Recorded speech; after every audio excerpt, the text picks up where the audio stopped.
Series 2, where I'm taking you from fertility to menopause. And of course, in both those states of being, you have your hormones and certainly your menstrual cycle playing a big part there.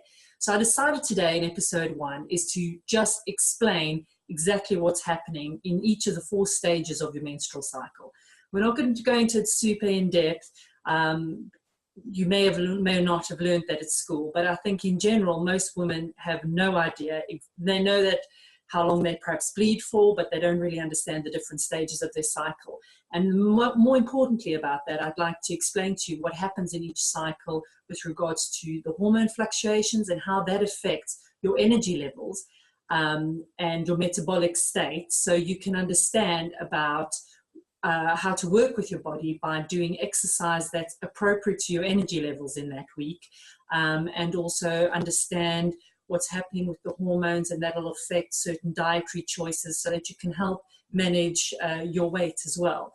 We'll also delve into perhaps a little bit more of an esoteric angle, or but just trying to understand also what's going on then with your mood and your mental emotional state, and help you make decisions and perhaps think about things you're doing in that week depending on your state of your cycle. Here we go. I'm going to start with actually, which is stage 4, the menstrual phase. But I'm going to start with that because that's the one you know, right?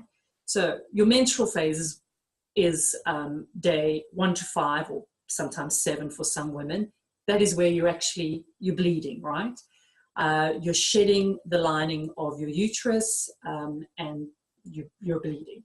Now, actually, you only bleed between 10 to 18 mils of blood. I know for some of us, it feels like liters and liters are pouring out of you, but actually that's what it is.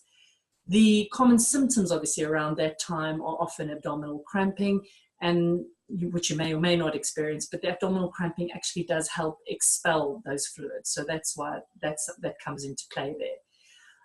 The hormones, your estrogen to progesterone levels here have now sort of lowered and are actually quite well balanced. And so it won't be then as a surprise for you to hear that your mood, your metabolic processes, and your energy levels are all quite balanced at this stage as well. And so from a exercise point of view, you're probably best here to continue on with your lower intensity exercises, and if you were doing weights, perhaps stick to lighter weights. Be careful just with injury. Make sure you warm up, cool down. You may even focus here on your more passive exercises like your yoga, long walks, brisk walks.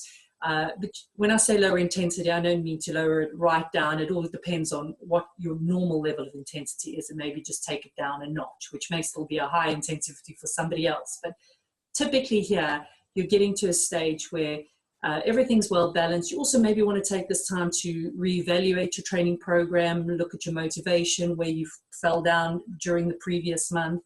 And then from a more mental and emotional state, you're also, because your mood and everything is quite balanced at this stage, because the hormones are balanced here too, you're in a better place to take on criticism, take on, you can evaluate certain things about your life without real judgment.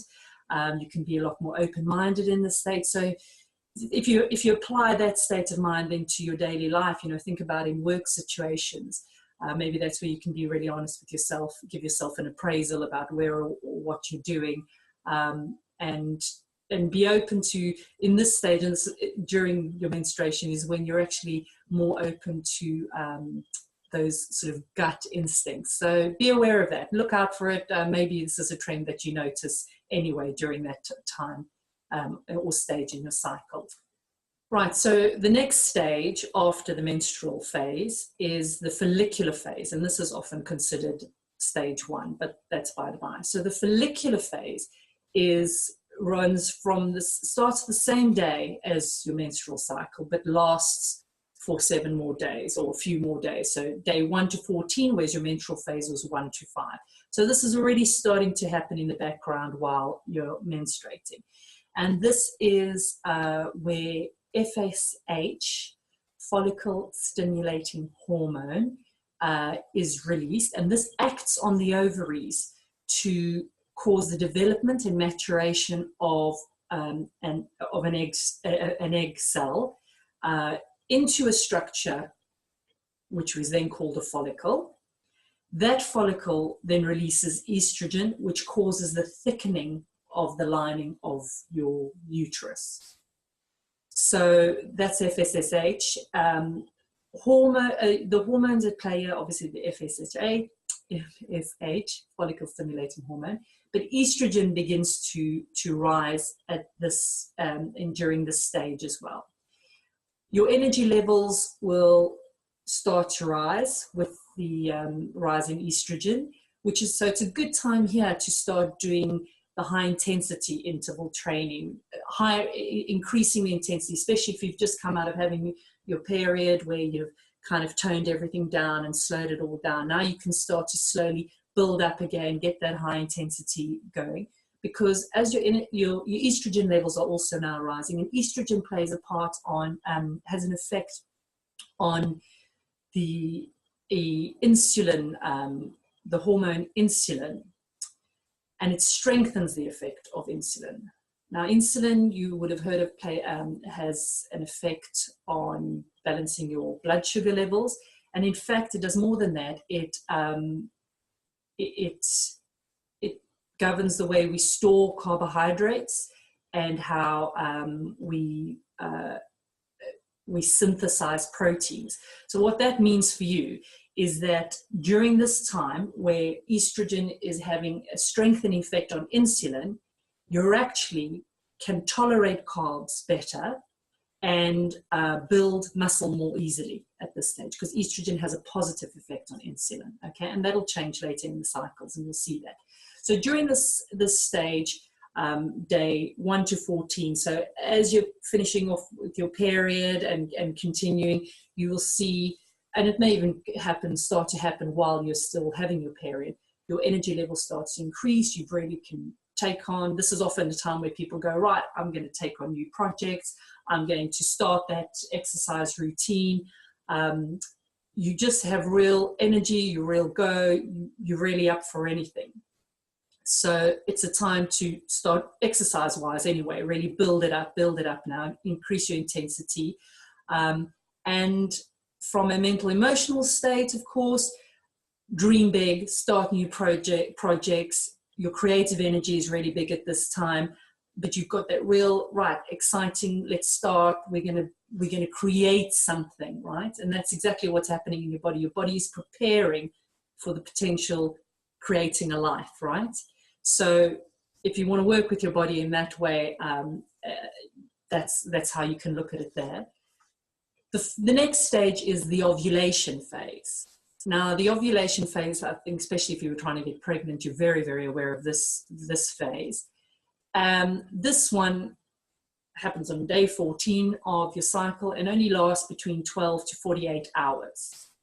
Now, that doesn't mean that you only have 12 to 48 hours to get pregnant, because your fertility window can actually last up to 7 days.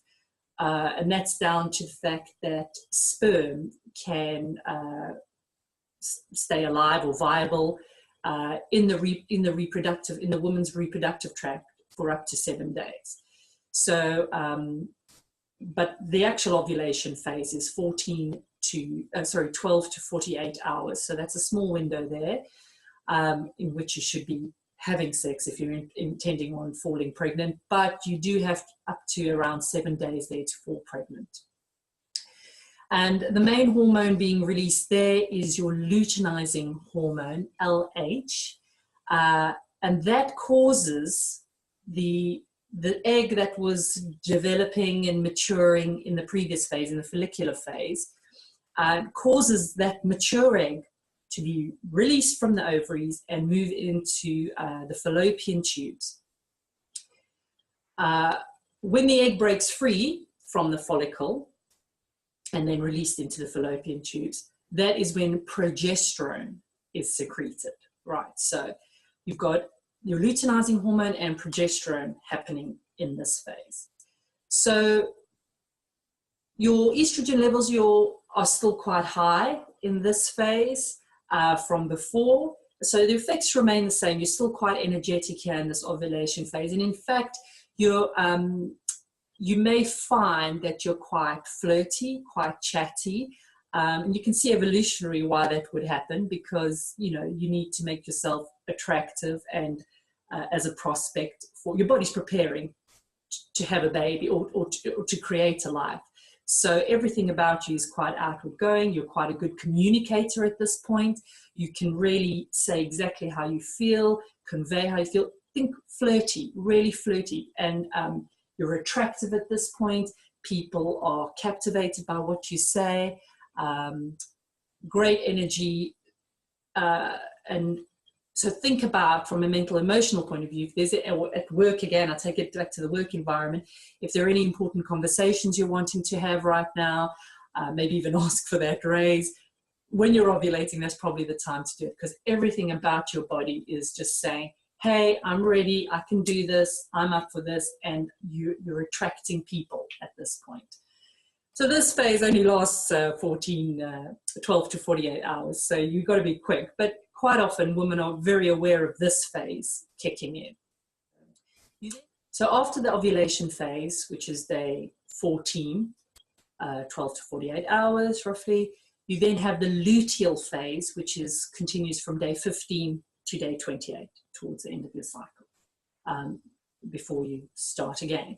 So the last 15 days or so. And during this time, you now have progesterone, the hormone progesterone being secreted, which then prepares, which was secreted in the ovulation phase. That progesterone now goes to work to prepare the thickened uterine lining for fertilization, right? Fertilization then doesn't occur. And what then happens is your estrogen and progesterone levels start to decline. It breaks down the wall, the uterine wall lining, moving you into shedding that during your menstrual phase. But that this happens over the 15 days, right, leading up to your actual menstruation. But there is a drastic drop in those progesterone and estrogen, and it's that drastic drop in those hormonal levels that causes the typical PMS symptoms. So the mood changes, the bloating, all the regular symptoms, you know, the mood changes, the bloating, the fatigue, all those things that estrogen was giving you, all that vibrancy, that energy just drops, right? And so with that drop, you have those exacerbated or PMS symptoms, which can be worse or better for some people. Your energy levels go with that as well. And of course, progesterone decreases, the presence of progesterone, which is quite high at the sort of start of this phase, decreases your sensitivity to insulin. So remember, when estrogen, when it first came in the follicular phase, and then of course your ovulation phase, all around there, your energy was high. It strengthened the effect of insulin, which meant that you tolerated carbs well, and you could easily build muscle. Now we have progesterone being a little bit more dominant here, and progesterone has the opposite effect. So here, you're now going to not tolerate the carbs so well, and certainly aren't going to be building muscle. So here you'd have to be really careful about what you ate, particularly on the carbs, and maybe perhaps in this stage, lower the carbs in your diet, and perhaps focus on a bit more healthier fats, because that'll help with a lot of the hormone synthesis as well. But lower carbs during this phase where progesterone is predominant is, or in general, just watching your diet, particularly here. The other problem here is that because of the drop in these, or sudden decline in these, in the progesterone and estrogen, the other thing is the cravings go up and down. So there's the chocolate, there's all of that. Also, this phase really makes a big demand on your B vitamins. And so if your diet isn't good at this stage, these last sort of 14, 15 days of your cycle, you're going to really exacerbate those PMS symptoms. So if you're not having foods rich in vitamin B, you'll get some of these symptoms. The cravings are often driven by that, from a change in vitamins or lack of. If you're not drinking enough fluids, you can end up having the fluid retention, the bloating, things like that. So here particularly, you've got to be focusing on your diet. Exercise-wise, here's where you probably want to start just not pushing yourself too hard. Start lowering the intensity a little, maybe getting a bit more into the brisk walks, getting outside, almost really just ticking the box. Don't push yourself too hard. Your motivation's going to be rocky here. Your mood's going to be a little bit shaky here. So try not to fight with yourself too much. But keep exercising, because that'll help balance out some of the symptoms, and eat properly during this phase, right? Really be strict with yourself here about eating wholesome and healthily. The one good thing about this phase is your body temperature tends to rise during this phase, which technically raises your metabolism, which could be good for weight loss. But with all those PMS symptoms, those could be limiting factors. So again, if you make sure you be really good on your diet, eating wholesome and healthily, exercising as in moving, just making sure you're relaxed, don't get easily wound up, do things, being around things that wind you up. You may just harness that rising in metabolism and see it through. And then that, of course, takes you back through to, at the end of those 14 days, and the end of this phase is then actually where you shed the uterine lining and you menstruate again, and that takes you back. So I would say that in this final phase, the luteal phase, just before your menstruation, you want to maybe keep a low profile until you're really clear on what your state of mind is in that stage. And I think this is a state of mind where you find yourself picking the arguments or the fights and then coming away from it and going, oh, I'm just being oversensitive. I know that's not me. So you want to be careful about who you're interacting with here. Pick and choose your battles in this phase. And I think a lot of women are mindful of the fact when you're in this really tetchy stage, where you can potentially be irritable or just moody or whatever. Maybe do the few more bubble baths, get your sleep, do a lot of pampering during this phase, and just look after yourself, getting ready for the menstrual phase, where you're then a lot more open to the criticisms, the judgment. You can really evaluate where you've gone and how you've behaved, as it were. So I think it's quite interesting. I hope that's given you some sort of overview of the 4 stages of your cycle. I know we all learnt it at one stage or another in biology or at school. But what I quite liked is, even if you don't even remember the names of the different phases, I think what's interesting to realize is what's happening physiologically with the hormones, and appreciate that those have an effect, those hormonal fluctuations have an effect on your metabolism, your mood, your energy levels. And while that is really happening, it's not an excuse, because like I say, those symptoms, whether or not they're severe, their severity can be controlled by maintaining a good diet, giving the body what it needs to go through that period, and exercises, moving, and just working with that flow and that cycle. And I'm sure you'll get a lot out of it. Let me know how you get on. Perhaps you get that raise when you ask. Make sure you ask through your ovulation phase, or you come up with a great idea during your creative stage. So let me know how you get on, and harness the power of your flow.